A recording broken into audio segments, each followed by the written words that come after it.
نكمل على السيطرة. تحكم فايدته الأساسية إن أنا to feel safe عشان أحس إن أنا متطمنة طول الوقت. آمم طريقة من طرق الإحساس بالأمان، الشخص وهو سايق على سرعة معينة بالضبط، وهو سايق على سرعة معينة بيحس إن هو in control. لو زوّدتِ سرعة العربية عن سرعة معينة بتحسي إن أنتِ ممكن تكوني عُرضة لأي حاجة جاية من برّه. لو أنتِ اللي بتفكّري كل حاجة إحنا هنشتري ده وهنبيع ده وهنعمل كذا وهن هن هنختار العربية الفلانية، هنعمل الحاجات دي، فأنتِ حاسة كده إن أنتِ في أمان. أول ما تسمحي لحد تاني إن هو يختار بدالِك، هتحسي إن في خطر داخل عليكِ، كإنِّك بتحسي إنِّك مش متطمنة، أو مش ضامنة اختيارات شخص تاني. الشعور ده شدته كام؟ 6 أوكي. إحساس بالخوف إن شخص تاني هو اللي هيختار. 7 أنا العكس. 6 أوكي. ما باحبش أشيل مسؤولية الاختيار. طب هاسألِك سؤال تاني، بنتِك في سنة كام؟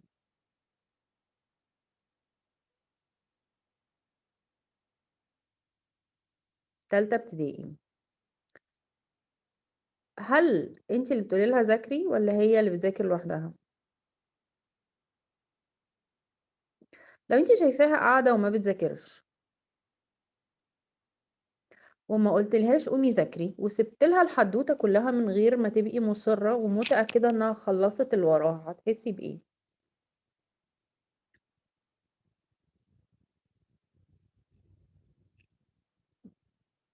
lose control.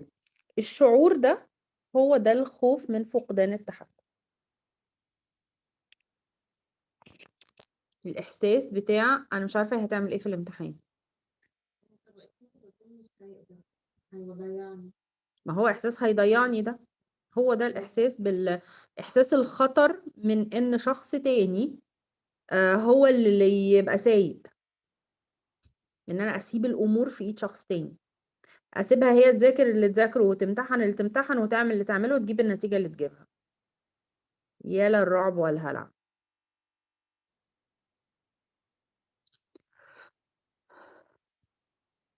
هاسيب جوزي يتكلم في التليفون، يكلم اللي يكلمه ويعرف اللي يعرفه ويعمل اللي يعمله، مش مهم أسأله أنت بتكلم مين أو بتعمل إيه، مش مهم أسأله أبدًا.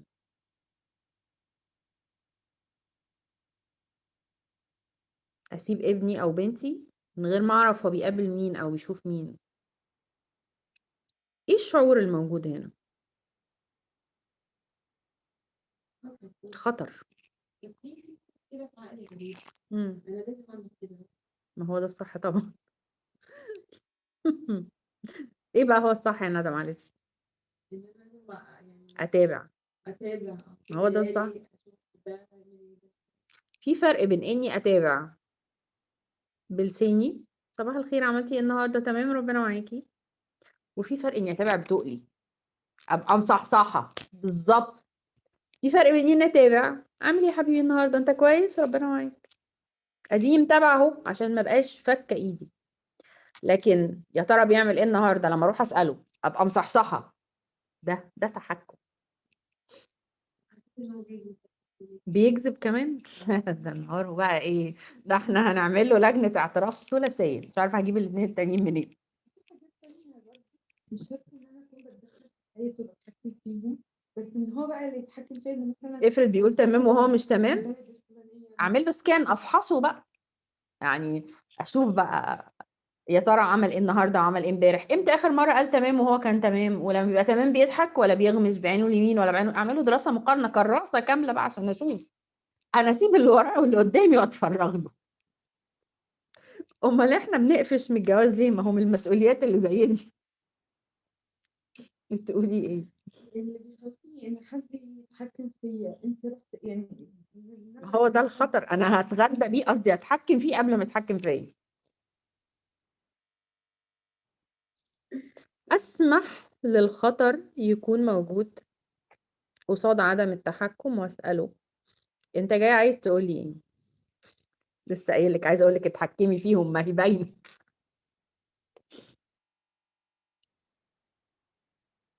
يعني أنا ما عنديش طريقة عشان أوصل للاطمئنان إلا من خلال التحكم؟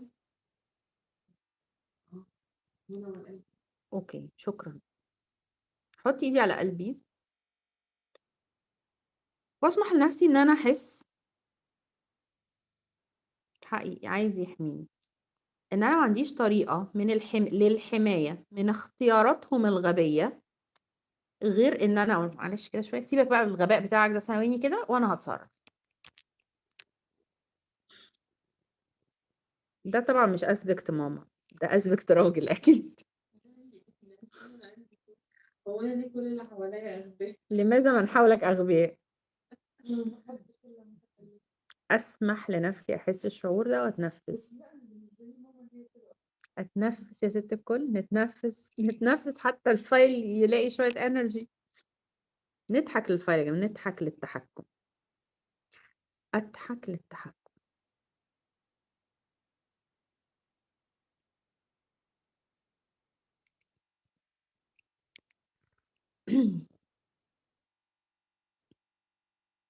هو أنتم يا جماعة تعرفوا إن واحد من الattitude بتاع مواجهة الخطر إن الشخص يبقى freeze يتجمد؟ التجمد ده اسمه survival strategy، استراتيجية بقاء. يعني إيه؟ ترون قال في الsurvival strategy جملة، طبعًا أنا لمّا قابلت ترون ما كنتش أعرف يعني إيه survival strategy.